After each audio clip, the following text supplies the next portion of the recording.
యేసుక్రీస్తు నామములో మీ అందరికీ వందనాలు. ఇదైన వాక్య భాగము అపోస్తల కార్యములు 12వ అధ్యాయము 3వ వచనము. ఇది యూదులకు ఇష్టమైన కార్యమని తెలుసుకుని పేతురును కూడా పట్టుకునేను.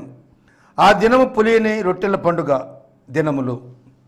దేవునికి స్తోత్రం. హల్లెలూయా, హల్లెలూయా. మన ప్రభువును ప్రియరక్షకుడైనటువంటి యేసుక్రీస్తు దివ్యనామంలో శాంతి టీవీలో ప్రసారం అవుతున్నటువంటి ఆయన హెచ్చవలసి ఉన్నది, ఆయన హెచ్చవలసి ఉన్నది, ఆయన హెచ్చవలసి ఉన్నది.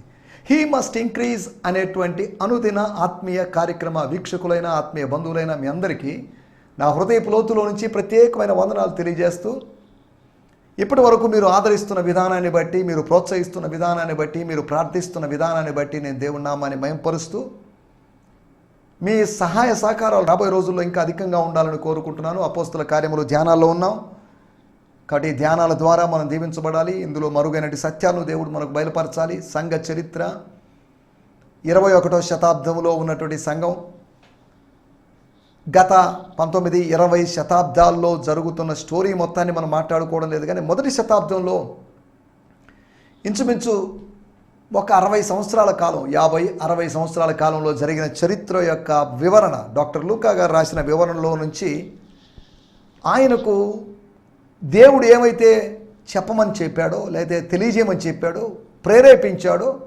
వాటి యొక్క క్లుప్త సమాహారము అపోస్తల కార్యములు 28వ అధ్యాయం.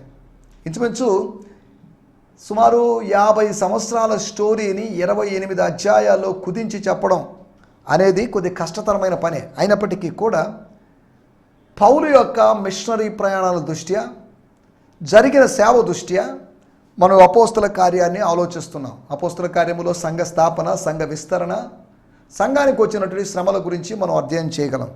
ఇప్పటివరకు మనం కొన్ని విషయాలు ఆలోచిస్తూ వచ్చాం. నిన్నటి మన ఎపిసోడ్లో things of faith, things related to faith, విశ్వాసానికి సంబంధించిన విషయాలు ఏంటి అవి అని మనం ఆలోచిస్తే, number 1, the effect or the impact or the influence of faith. విశ్వాసం యొక్క ప్రభావం, ఒక మనిషి యొక్క ప్రభావం ఉంటుంది, ఒక మనిషిలో దాగి ఉన్నటువంటి లక్షణాల ప్రభావం ఉంటుంది. The effect or the impact of faith గురించి మనం మాట్లాడుకున్నాం. అంతేకాకుండా the results of the faith, ఫలితం, విశ్వాసం యొక్క ఫలితం. విశ్వాసమునకు ఫలము అనగా ఆత్మరక్షణ పొందుచు, the reward or the result of faith అని మొదటి పేతురు పత్రిక 1వ అధ్యాయంలో మనం చూడగలం. అనగా విశ్వాసానికి రిజల్ట్ ఉంది, ప్రతి దానికి రిజల్ట్ ఉంటుంది, ఎగ్జామ్కి రిజల్ట్ ఉంటుంది. విశ్వాస పరీక్షకు రిజల్ట్ అని కాదు, విశ్వాసం ఉన్నప్పుడు విశ్వాస పరీక్షను వేరుగా మనం చూడలేం. అబ్రహాముకి విశ్వాసం ఉంది కనుక పరీక్షించబడ్డాడు. మన విశ్వాస పరీక్షలో మనం ముందుకు సాగాలి, విజయం సాధించాలి. విశ్వాస పరీక్షలో విజయం సాధించడానికి పరిశుద్ధాత్మ దేవుడు మనకు సహాయం చేస్తాడు. మన సొంత శక్తి, భక్తి, మన పూర్వీకుల యొక్క పారంపర్యాచారంగా వస్తున్న భక్తిని బట్టి మనం విజయం సాధించలేం, కానీ ప్రభు యొక్క కృపను బట్టి మనము విజయం సాధించగలం. నీదు సహాయము వలన నేను సైన్యమును ఎదురింతును, నేను ప్రాకారమును నెక్కేదను, శత్రువులను జయించదును. ఇంకా కొన్ని విషయాలు ఆయన చేసినటువంటి డిక్లరేషన్స్, కీర్తనాకారుడు చేసిన డిక్లరేషన్స్, ఇవన్నీ విశ్వాసాన్ని బట్టి జరిగాయి. తన హృదయములో పుట్టుకొచ్చిన విశ్వాస పరిమాణం పెరిగినటువంటి విశ్వాస ఫలితంగా పలికినటువంటి ఆత్మీయ పలుకుల్ని మనం కీర్తన గ్రంథంలో చూడగలం. దేవుని స్తోత్రం, హల్లెలూయా. మూడవదిగా విశ్వాసం యొక్క ప్రతిఫలం, the reward of faith, the result of faith and impact of faith and the reward of faith.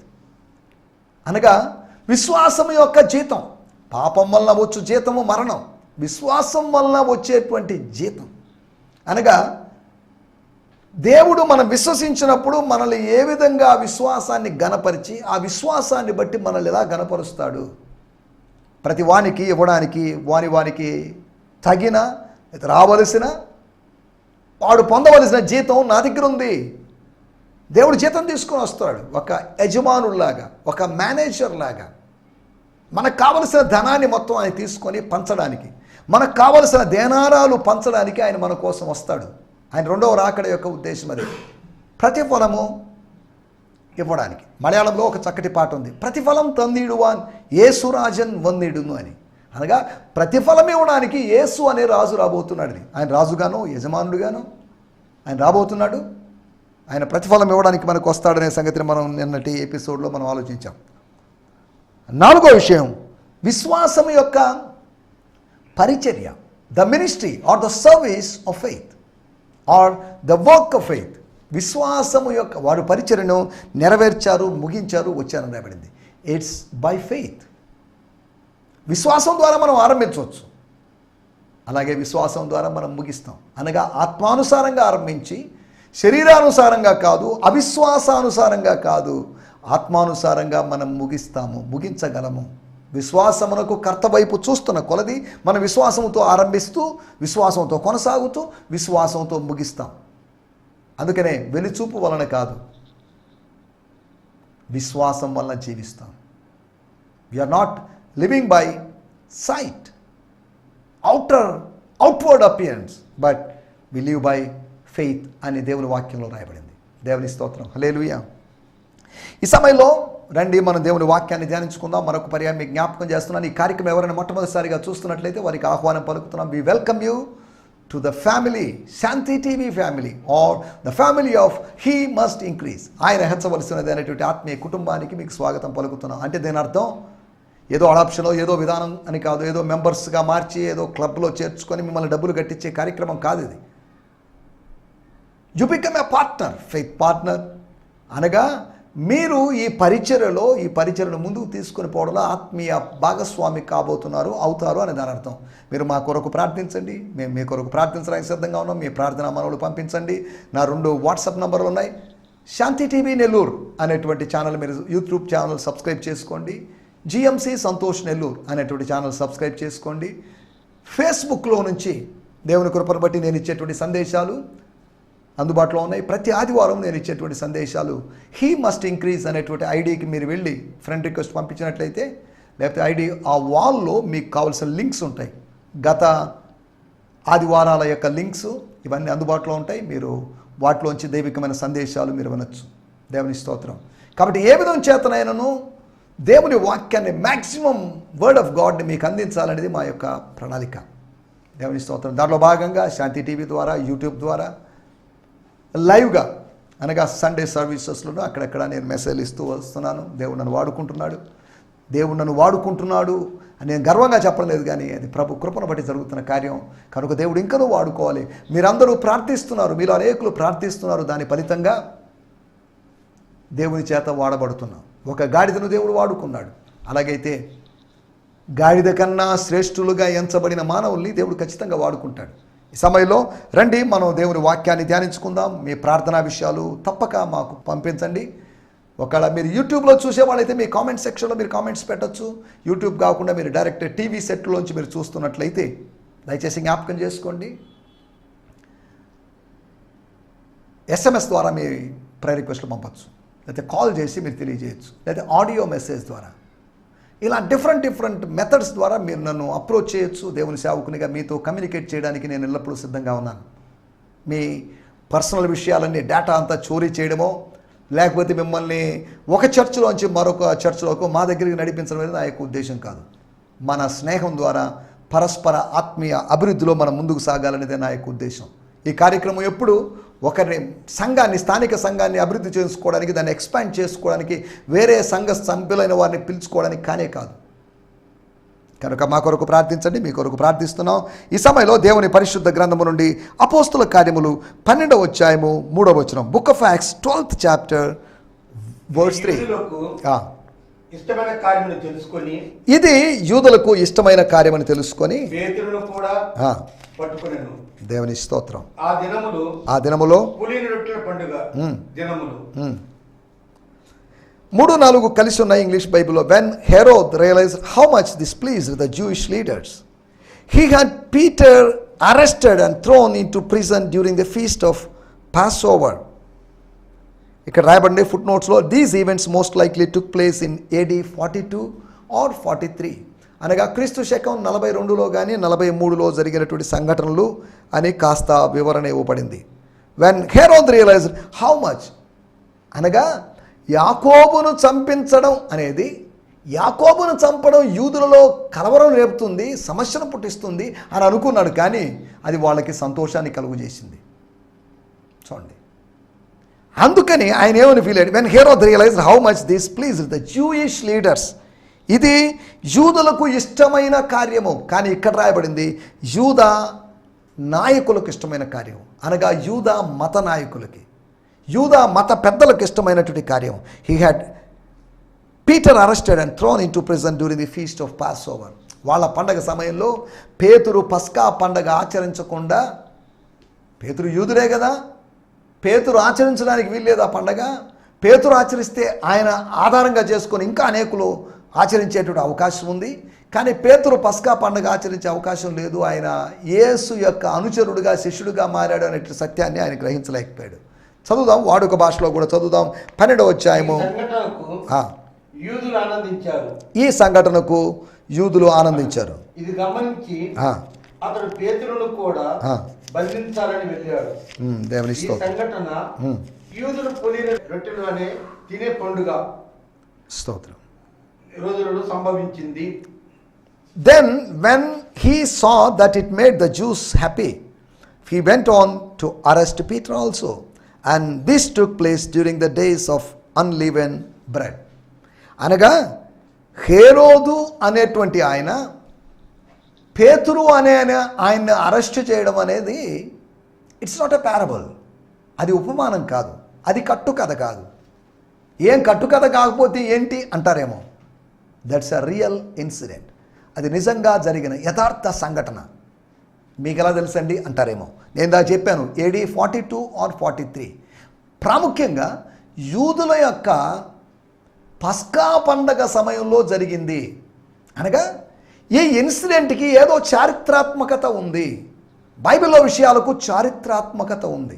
అందుకనే బైబిల్ ద బెస్ట్ బుక్గా, ద కింగ్ ఆఫ్ బుక్స్గా నిలిచింది. దేవుని స్తోత్రం, హల్లెలూయా. నేను ఎందుకు చెప్తున్నా అంటే ఈ మాటలన్నీ, ఒక విషయము చారిత్రాత్మకమైన సంఘటన is either it's a literal or spiritual అనే దాన్ని మనం జాగ్రత్తగా వివేచించాలి. ఇది స్పిరిచువల్ కాదు, దీంట్లో స్పిరిచువాలిటీని మనం కనుగొనవచ్చు. అనగా యూదుడుగా తాను ఉండడం ఏమాత్రం ఇష్టం లేదు. యూదుడు అనేటువంటి తన ఓల్డ్ ఐడెంటిటీతో కొర్నేలి ఇంట్లో మినిస్ట్రీ చేశాడు. ఇక మీదట దాంతో కాదు, he want to show or prove his new identity. నా మాటలు మీరు జాగ్రత్తగా వినాలి. మనం ఇక్కడ ఆలోచిస్తున్న విషయాలు, మనం చదువుకున్నట్టు మాట, మనుషులను సంతోషపరచడం, ప్లీజింగ్ మెన్. ఇక్కడ రాయబడిన మాట, ఇది యూదులకు ఇష్టమైన కార్యం.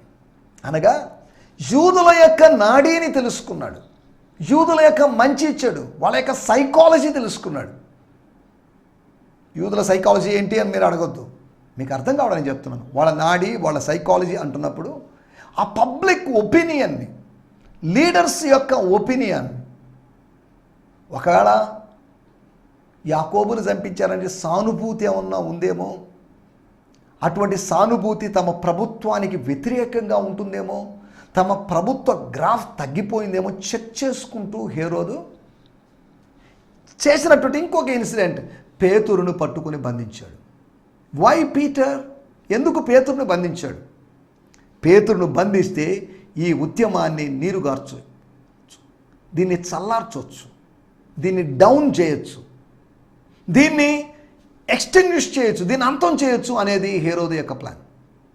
యూదులు రెండుగా అయిపోయారు. ఈ రెండుగా అయిపోయి ఇద్దరు వేరువేరుగా తమ ప్రభుత్వం మీద దాడి చేస్తే తమకు సమస్య అని వాళ్ళ యొక్క ఐక్యత పేరుతో ఈ న్యూ మూమెంట్ని, న్యూ కల్ట్ అనబడినటువంటి క్రిస్టియానిటీని ఏమాత్రం యాక్సెప్ట్ చేయడం ఆయనకి ఇష్టం లేక, వాళ్ళ తండ్రి గారు ఆయన హాఫ్ జూ, సగము యూదుడు, సగం ఎదోమీయుడు, ఎదోమైట్. ఇప్పుడు ఈయన వచ్చేసరికి ఇంచుమించు ఆయన ఫుల్ జూ. యూదులకి ఇష్టమైన విషయాన్ని, ప్రజలకు ఇష్టమైన విషయాన్ని పాలకులు ఎరిగి ఉండాలి. కానీ పాలకులు ప్రజలకు కష్టమైన విషయాలను చేస్తున్నారు. ప్రజల యొక్క నాడి తెలుసుకున్నవాడే నిజమైన నాయకుడిగా చలామణి అవుతాడు. నియంకుశత్వం లేకపోతే నియంతృత్వపు ధోరణిలో ప్రవర్తించారనుకోండి సమస్య. రాజరిక వ్యవస్థ ప్రజాస్వామ్యం కాదు. అపోస్తుల కార్యములు 12వ అధ్యాయంలో డెమోక్రసీ లేదండి. డెమోక్రసీ తర్వాత ఎప్పుడో వచ్చింది. రోమా ప్రభుత్వం వచ్చి రాజరికపు వ్యవస్థ జరుగుతుంది. రాజరికపు వ్యవస్థలో కొద్దిగా మన డెమోక్రటిక్ సిస్టమ్ జరుగుతుంది. అధ్యక్ష తరహా పాలన లేదా నేటి పాలన తరహా జరుగుతుంది. వాళ్ళ వే ఆఫ్ రూలింగ్ గురించి చెప్పడానికి చెప్తున్నాను ఇవన్నీ. మనం ఇక్కడ ఆలోచిస్తున్న విషయాల్లోకి వచ్చేద్దాం. మన ప్రాబ్లం కూడా ఇదే. ఎవరో ఒకరిని ఏదో ఒక కులం వాళ్ళు ఈ రోజుల్లో కూడా అదే సెంటిమెంట్లు, కులపు సెంటిమెంట్లు తీసుకొస్తారు, మతపు సెంటిమెంట్లు తీసుకొస్తారు, మైనారిటీ సెంటిమెంట్లు తీసుకొస్తారు. ఇక్కడ ఉన్నటువంటి ఒక మైనారిటీ సెంటిమెంట్ని తీసుకొని వచ్చి రిలీజియస్ సెంటిమెంట్ని తీసుకొని వచ్చాడు హేరోదు. దానివలన డివైడ్ చేయాలనుకున్నాడు. దానివలన జూయిష్ రిలీజియన్ని బలహీనపరచాలని, యూదా ప్రజల మొత్తాన్ని బలహీనపరచాలని తన ప్లాన్లో భాగంగా ఉంది. కానీ ఆ ప్లాన్, ఆ దుష్ట ప్రణాళికను అర్థం చేసుకోలేని యూదులు నిజంగా ఆ ప్లాన్ అర్థం చేసుకోలేకపోయారు. వీడు ఎందుకు ఇలా బిహేవ్ చేస్తున్నాడు మమ్మల్ని, వై హీఈస్ ప్లీజింగ్ అస్. వాడు వాళ్ళ అధికారులను, కైసరును, వాళ్ళను వీళ్ళని సంతోషపరచకుండా మమ్మల్ని సంతోషపరచడం ఏంటి? ఒకరిని మనం సంతోషపరుస్తున్నామంటే ఏదో వాళ్ళ దగ్గర నుంచి లబ్ధి పొందాలనే ఆలోచన మనకు ఉంటుంది. బైబిల్లో సామెతల గ్రంథంలో రాయబడింది, కానుక ఒకడిచ్చు కానుక అతనికి వీలు కలుగా చేయును అని. అనగా లంచం ఇచ్చారనుకోండి, ఒక పని జరుగుతుంది. ఒకవేళ లంచం ఇవ్వలేదు, లంచాన్ని గిఫ్ట్ అనే పేరుతో ఇచ్చారనుకుందాం, అప్పుడు కూడా పని జరిగే అవకాశం ఉంది. కానీ భక్తిలో ఇటువంటిది లంచమో లేదా కానుక యొక్క ప్రమేయం లేకుండానే కార్యం జరుగుతుంది. దేవుడు తన సార్వభౌమిక చిత్తాన్ని బట్టి, తన ఇష్టాన్ని బట్టి, తను ఎప్పుడు చేయాలనుకుంటున్నాడు, ఎక్కడ చేయాలనుకుంటున్నాడు, ఎవరి ద్వారా చేయాలనుకుంటున్నాడు అనేది ఆయన చేస్తాడు. మనం ఇందులో ఆలోచించాల్సిన విషయం మనుషులను సంతోషపరచడం. అది మన టైటిల్. మనుషులు సంతోషపరచమని కాదు, మనుషులను సంతోషపరచాలా వద్దా అని మనం కొద్దిగా జాగ్రత్తగా ఆలోచిస్తే, గలతీయులకు రాసిన పత్రిక 1వ అధ్యాయం 10వ వచనం చూడాల్సిన అవసరం లేదు, కానీ మన సమయం కొద్దిగా ఉంది కనుక, నేను మనుషుల్ని సంతోషపరచాలనుకుంటే, ఒకవేళ అటువంటి థాటే, అటువంటి ఆలోచనలు నా మనసులో ఉన్నట్లయితే, పౌలు గారు అంటున్నారు, దానివల్ల నాకేం ప్రయోజనం, దానివల్ల నాకు ఆత్మీయ ప్రయోజనం ఏంటి, దానివల్ల ప్రయోజనం లేదు, దానివల్ల ప్రమాదమే ఉంది. ఏంటి ఆ ప్రమాదం? I'm obviously not trying to flatter you. మనుషులను సంతోషపరచే, ఓ గలతీలారా మిమ్మల్ని సంతోషపరచాలని నేను అనుకోలేదు. ఓ సంఘస్థులారా, ఓ అవివేకులైన గలతీలారా, I'm obviously not trying to flatter you or water down my message to be popular with men. తర్వాత రాయబడిన మాట, but my supreme passion is to please God. తర్వాత ఇంకా ఉంటాడు, for if all I attempt to do is please people I would fail to be a true servant of Christ. క్రీస్తు యొక్క నిజ సేవకుడుగా ఉండేటువంటి ఆ అర్హతను నేను కోల్పోతాను, నేను క్రీస్తు యొక్క దాసును కాకపోదును. అనగా ఫ్లాటరీ, ముఖస్థుతి, లేకపోతే పొగడ్తలు, లేకపోతే ప్లీజింగ్ మెన్, ఎంపీ అన్నారు, మెన్ ప్లీజింగ్ అన్నారు. మెన్ ప్లీజింగ్ కావచ్చు, ఉమెన్ ప్లీజింగ్ కావచ్చు, పాస్టర్ ప్లీజింగ్ కావచ్చు, ఇంకేదైనా కావచ్చు. ఈ ఎంపీ అనేటువంటి ఒక అనగా మెన్ ప్లీజింగ్, మనుష్యులను సంతోషపరిచేటువంటి ఒక తత్వం. దేవుణ్ణి సంతోషపరచాల్సింది పోయి మనుషుల్ని సంతోషపరిచేటువంటి నైజం, అది సరైన నైజం కాదు అనే సంగతిని మీకు గుర్తు చేస్తున్నాను. దేవుని స్తోత్రం, హల్లెలూయా. సమయంలో 4 వ్యక్తుల గురించి మీకు త్వరగా జ్ఞాపకం చేస్తాను. మొట్టమొదటి వ్యక్తి హేరోదు. హేరోదు అంటున్నప్పుడు బైబిల్లో సుమారు 6 మంది హేరోదులు ఉన్నట్టుగా మనం అర్థం చేసుకోవచ్చు. హేరోదు అనేది పేరు కాదు, హేరోదు అనేది ఆ రోజుల్లో వాళ్ళు పిలుచుకునే టైటిల్ అంతవరకే. ఇంచుమించు ఈ 6 మందికి హేరోదు హేరోదు అన్నప్పటికీ హేరోద్ అంతిపస్, హేరోద్ అగ్రిపా, లేదా హేరోద్ ద గ్రేట్, ఇలా వేరు వేరు హేరోదులు ఉన్నారు.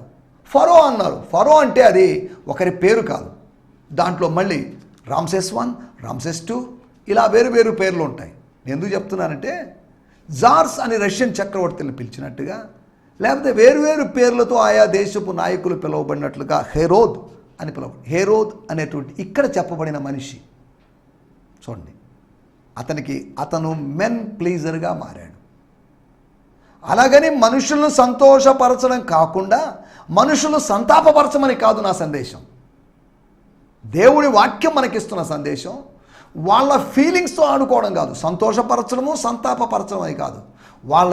వాళ్ళని ఒక సమాజ భావనలోకి తీసుకొని రావడం, వాళ్ళకి సమన్యాయము జరిగించడం, ఇవి ఆలోచించాల్సింది పోయి వాళ్ళ ప్రజల సంతోషం కోసం మద్యాన్ని విపరీతంగా అమ్మడమో, ప్రజల సంతోషం కోసం చెడును ప్రోత్సహించడమో మనం చేయకూడదు. ఏ నాయకుడు చేయకూడదు. లోక కళ్యాణం, సామాజిక శ్రేయస్సును గురించి ఆలోచించాలి. ఇక చూడండి, ఒక మైనారిటీని తన సొంత తెగవారినో తన సొంత వారిని ప్లీజ్ చేయాలని కాదు, కానీ ఆ దేశం యూదులది కనుక యూదులను సంతోషపరచాలనుకున్నాడు. హేరోదు యూదులను సంతోషపరచాలని చూశాడు. నువ్వు కూడా హేరోదులాగా సంతోషపరచాలనే తత్వం. ఇక 12వ అధ్యాయం చివరికి వచ్చేసరికి అక్కడ జరిగే విషయం, వాళ్ళు హేరోదుని ప్రజలు తూరీయులు సిదోనీయులు అనబడినటువంటి వాళ్ళు, ఆ దేశంలో ఉన్నటువంటి యూదులు కావచ్చు, వాళ్ళు హేరోదును సంతోషపరచాలని చూశారు. దాని ద్వారా హేరోదు ప్రమాదానికి గురయ్యాడు. ఫ్లాటరీ, ముఖస్థుతి, లేకపోతే హీరో వర్షిప్ ఈ రోజుల్లో సంఘాల్లో వేళ్ళూని కొనిపోయి, పాతుకొని పోయి, నాటుకొని పోయింది క్రైస్తవ సంఘంలో. కొంతమందిని ఫలాని వ్యక్తులు గొప్పవాళ్ళండి, అభిషక్తులండి, వాళ్ళు దైవాంశ సంభూతులు అన్నట్టుగా బిహేవ్ చేస్తూ, వాళ్ళని ఏంజల్స్ లాగా చూస్తూ అలా కన్సిడర్ చేస్తున్న విధానాలు ప్రమాదకరం. దేవుని స్తోత్రం. ఈ సమయంలో మనం ఆలోచిస్తున్నటువంటి మాటలు, ఒకటి, హేరోదులాగా మనుషుల్ని సంతోషపరిచేవాడుగా కాకుండా నిన్ను ఎవడు నియమించాడు, నేను ఎవడు పిలిచాడు, ఎవడు ఆ పనికి నియమించాడో ఆ వ్యక్తిని సంతోషపరచాల్సిన బాధ్యత నీకుంది. రెండవది, మార్కు సువార్త 15వ అధ్యాయము 15వ వచనం. మార్కు జనసమూహమును సంతోషపెట్టుటకు మనసు గలవాడై వారికి బర్బాను విడుదల చేసి యేసును కొరడాలతో కొట్టించి సిలువ అప్పగించెను. చాలండి, నేను చదువుతున్నాను. Because he wanted to please the people. యూదులను సంతోషపరచాలి. ఇందాక హేరోదేమో యూదా మత పెద్దల్ని సంతోషపరచాలనుకున్నాడు. Pilate released Barabbas to them after he had Jesus severely beaten with a whip made of leather straps and embedded with metal. He sentenced him to be crucified. Stotram. Jewish death penalty was by stoning. యూదుల యొక్క మరణ శిక్షలో భాగంగా రాళ్లతో కొట్టి చంపుతారు. కానీ రోమీల విధానం రాళ్లతో కొట్టి చంపడం కాదు. యూదులు రోమా ప్రభుత్వం ఉంది కనుక రోమా ప్రభుత్వం రాళ్లతో కొట్టి చంపండి అని చెప్పకుండా సిలువ వేయడం అనేటువంటి అక్రూరమైన శిక్షకు ఆయన్ని అప్పగించారు. బరబ్బాని విడుదల చేశారట. ఈ రోజుల్లో కొంతమంది ఖైదీలు లేదా రాజకీయ ఖైదీలు బెయిల్ మీద తిరిగినట్లు, అతనికి బెయిల్ ఇచ్చాడు కాదు, అతనికి క్షమాభిక్ష ఇచ్చేసి పంపించేశారు, అతన్ని ఫ్రీ చేశారు. పస్కా సమయంలో క్షమాభిక్ష, లేకపోతే జనవరి 26న రిపబ్లిక్ డే రోజో ఆగస్టు 15 రోజో క్షమాభిక్ష చేస్తున్నట్లుగా ఇక్కడ క్షమాభిక్ష బరబ్బాస్కి అనుగ్రహించబడింది, యేసుకు శిక్ష అనుగ్రహించబడింది. రెండో విషయం, పిలాతు చేసిన తప్పు. Is a men pleaser. హేరోదు మెన్ ప్లీజరే. యూదయ గవర్నర్ అయినటువంటి పొంటియస్ పైలత్, పొంతు పిలాతు అనబడిన వ్యక్తి, ఆయన కూడా మెన్ ప్లీజర్ లాగా ఉన్నాడు. అపోస్తుల కార్యములు 24వ అధ్యాయము 27వ వచనం. అపోస్తుల 2 సంవత్సరాల తర్వాత ఫిలేకును ప్రతిగా పోరికియు పేస్తూ వచ్చెను. అప్పుడు ఫిలేకు యూదుల చేత మంచివాడు అనిపించుకున్నానని కోరి పౌలును బంధకములను విడిచిపెట్టి పోయెను. 2 years later, Felix was succeeded by Porcius Festus. Before he left office, he decided to leave Paul in prison as a political favor to the Jews. ఇక్కడ రాయబడిన మాటలు ఏదంటే యూదులను సంతోషపరచాలని, అనగా వాళ్ళ చేత మంచివాడు అనిపించుకోవాలి. ఇతరుల చేత మంచివాడు అనిపించుకోవాలని కొన్ని చూస్తాం. మైనారిటీ వాళ్ళ చేత, కొన్ని కులాల చేత, కొన్ని మత శాఖల చేత మంచి వాళ్ళం అనిపించుకోవాలని మనం ప్రయత్నం చేస్తుంటాం. మనల్ని మంచి అని నిర్ణయించాల్సింది దేవుడే, కానీ ఒక మనిషి, మన శత్రువులు మనల్ని చెడు అనగానే మనం చెడుగాము, వాళ్ళు మంచి మన స్నేహితులు మనల్ని మంచి అనగానే మనం మంచి కాము. మనం మంచి చెడు అని నిర్ణయించాల్సింది దేవుడే. కాబట్టి ప్రజల యొక్క అభిప్రాయాలు ఇంపార్టెంట్ కాదు. Public opinion is not important, but Lord's opinion is ultimate. దేవుని స్తోత్రం, హల్లెలూయా. మూడోది, ఫెలిక్స్ అనేటువంటి ఆ గవర్నర్, ఆయన కూడా పౌలుకి ఎటువంటి న్యాయం చేయకుండా అన్యాయం చేసి ఆయన అలా వదిలేసి వెళ్ళిపోయాడు. తర్వాత 25వ అధ్యాయము అపోస్తుల కార్యములు 9వ వచనంలో మనం గమనించాం. అయితే ఫేస్తు యూదుల చేత మంచివాడు అనిపించుకున్నవారని యెరూషలేమునకు వచ్చి అక్కడ నా ఎదుట ఈ సంగతుల గురించి విమర్శించబడతా నీకిష్టమా అని పౌలును అడిగాను. ఇక్కడ రాయబడింది, Festus because he wanted to curry favour with the Jews asked Paul, are you willing to go with me to Jerusalem and tried for these charges, because he wanted to curry favour with the Jews. అనగా వాళ్ళ మెహర్బానీ కోసం ఏదో అక్కడెక్కడ చెప్పినప్పుడు, ఈ మధ్య ఎవరో ఇద్దరు యవనస్తులు మాట్లాడుకుంటుంటే విన్నా ఒక మాట, పులిహోర కలుపుతున్నారని. ఏంట్రా పులిహోర కలపడం అని అడిగాను నేను. దానికి ఏదో వివరణ ఇచ్చారు. ఇక్కడ కూడా ఎందుకు ఆ మాట ఉపయోగం, he wanted to curry favour with the juice. యూదులకు పులిహోర కలుపుతున్నాడు ఫెస్టస్ అనేటువంటి గవర్నర్. చూడండి, హేరోదు, పిలాతు, ఫెలిక్స్, ఫెస్టస్ అని చెప్పబడినటువంటి ఆ రోమన్ గవర్నర్, వీళ్ళు నలుగురు చేసినటువంటి పని ప్రజలను సంతోషపరచాలని చూశాడు, మైనారిటీని సంతోషపరచాలని చూశారు. ఈ మైనారిటీ, ఆధునిక మైనారిటీ గురించి నేను మాట్లాడడం లేదు. బైబిల్ విషయాలు ఇంచుమించు నేటి సమకాలీన పరిస్థితులకి కాస్త సమాంతరంగా ఉన్నాయని చెప్పడానికి మాత్రమే అవి మీకు ఆటోమేటిక్గా కూడా గుర్తు చేయబడొచ్చేమో. దేవుని స్తోత్రం, హల్లెలూయా. మనుషులను సంతోషపరిచేటువంటి ఆ మానసిక బలహీనతలోంచి బయటికి బయటపడదాం. మనుషులను సృష్టించినట్టు ప్రభువును సంతోషపరిచేటువంటి విధానంలోకి వెళ్దాం. రోమీయులకు రాసిన పత్రిక 15వ అధ్యాయంలో 3వ వచనంలో మనం గమనిస్తే అక్కడ ఒక మాట చెప్పి నేను ముగించేస్తాను. రోమీయులకు రాసిన పత్రిక 15వ అధ్యాయము, యేసు ప్రభు తనను తాను సంతోషపరుచుకొనలేదు అని రాయబడింది.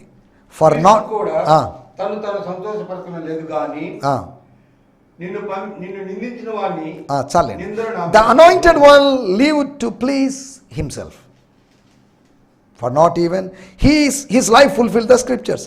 సరే, ఇక్కడ రాయబడింది 2వ వచనంలో రాయబడిన మాట కూడా చెప్పి నేను ముగించేస్తాను. 15వ అధ్యాయము 2వ వచనం, తన పొరుగువానికి క్షేమాభివృద్ధి కలుగునట్లు, పొరుగువానికి తన నైబర్కి క్షేమాభివృద్ధి ఎడిఫికేషన్ కలుగునట్లు మనను ప్రతి వాడును మేలైన దానిని దాని యందు అతనితో సంతోషపరచవలెను.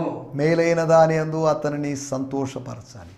క్షేమాభివృద్ధి, స్పిరిచువల్ గ్రోత్ కోసం, స్పిరిచువల్ ఎడిఫికేషన్ కోసం సంతోషపరచాలి తప్ప భౌతికమైన విషయాలు వారిని సంతోషపరచకూడదు అనే విషయాలు ఇక్కడ రాయబడ్డాయి. కాబట్టి మనుషులను సంతోషపరచడంలోంచి మనం విముక్తులమై మహిమగల దేవుని మహిమపరుస్తూ ముందుకు సాగడానికి ప్రభు మనకు సహాయము చేయునుగాక.